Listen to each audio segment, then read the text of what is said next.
Hey, AP Human Geography students, hope you're doing well. Just want to give you a real quick overview of the 5.10 objective before you dive into this activity. What I decided to do, you're going to have two fairly similar activities like this for this objective and the next one. Is first of all, you're going to be working a lot with some of the key vocabulary with these two objectives. I mentioned, I think, in my previous video that these two have some more involved vocab. And it's not what I would call sophisticated, but since I'm not there to kind of walk you through it and kind of lead some more conversation on it, I'm going to try my best to simulate some activities for you to be able to think about it as best you could if I were there. With that being said, the whole point of this objective is going to be the consequences of agricultural practices. A couple of things that we need to think about that we've already kind of laid a little bit of groundwork with, but just to make sure you're clear on, is that we've talked about environmental consequences, especially whenever you're using a land, whether it's for something along the lines of farming grain or, grazing cattle or whatever, or even, some of the things associated with the Green Revolution, with using more chemicals, etc. There are going to be environmental consequences. So the big picture of this particular objective is going to be, how does production and consumption, right? So we've been talking about that. How do we produce? How do we consume, as in use or buy or whatever? How do these patterns vary in different locations?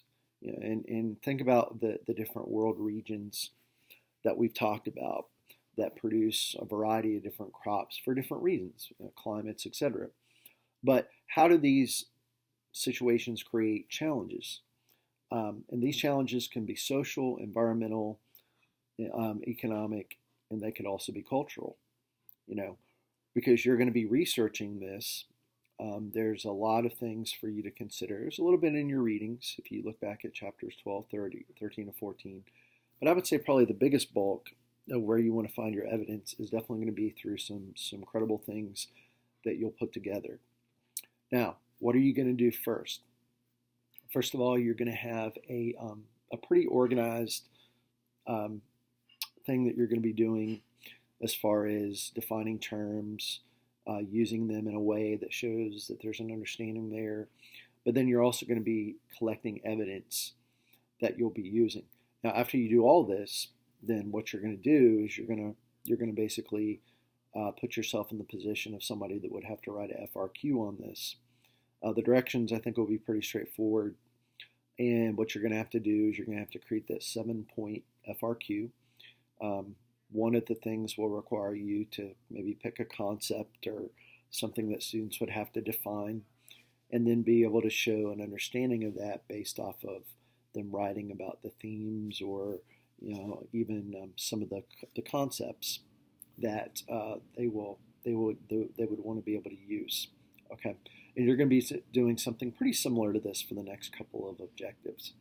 So what are some really big things that we want to really get you all to think about? Again, the terms, in my opinion, aren't really complex, but they're terms that you hear. But the question is, does people probably have a firm understanding of these beyond just, well, desertification means that maybe places are becoming dry, okay, that kind of thing. So a couple of things: desertification, soil salinization, conservation efforts. I'm going to use my U.S. history and your U.S. history. Whether you had it last year or this year, this should ring a bell. But the idea of conservation, protecting land, what would be the value of doing that? The figure that pops out to me the most, that you all hopefully remember some about, is Theodore Roosevelt. Somebody who was really committed to that. Well, that's going to be an outcome, of some of these things that we've been talking about. Okay. How does agricultural practices have consequences with affecting or altering the landscape?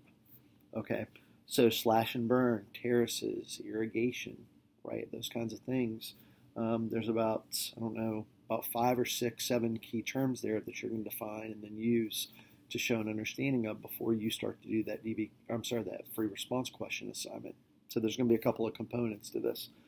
And then the third thing is going to be and this can be looked at as a good thing in some ways, are going to be the societal effects. We talked about this a little bit, but how do people's diets change? Um, how does the role of women change? Now, I don't know if you want to go into a ton of detail on that because we're going to spend Objective 5.12 on that. We might start that Friday. We might start that Monday. Okay. But nonetheless, that'll be our last big thing that we do before we finish this unit and then also transition to Unit 6. We'll talk more about that next week sometime. And then, thinking about the economic purposes and things like that. Okay. So what I would like for you to do, like I said, I promised you I'd keep this short and sweet to kind of hone you in on the big picture, but with some of the specifics, is log into Canvas, and there's a direction there that will give you, I think, some pretty clear guidelines of what you want to do. Keep in mind the sources that you use. You always want to make sure that you're recording those websites, okay, or at least documenting them. And what you'll do when you are finished with both Part 1 and Part 2. Part 2 is going to be the FRQ part, is you will actually submit that to one Canvas portal. And when you do that, please make sure you do that in Word form or PDF form. Okay, you have part of today and part of tomorrow to get this done. But tomorrow you will have an introduction to Objective 5.11. This one is pretty interesting because we're going to get into some other things that we looked at, like GMOs. We've talked about a little bit. You all have mentioned that in good standing with our discussions. And so, again, I'll give you kind of a quick overview of what you're going to be doing. And then keep in mind your quiz for the week are basically mostly the locations of Southeast Asia. Australia is one to be aware of as well. I will pick, I think it is 10 of the locations. There's a map that is a blank map for you that will be the one that you will have numbers on.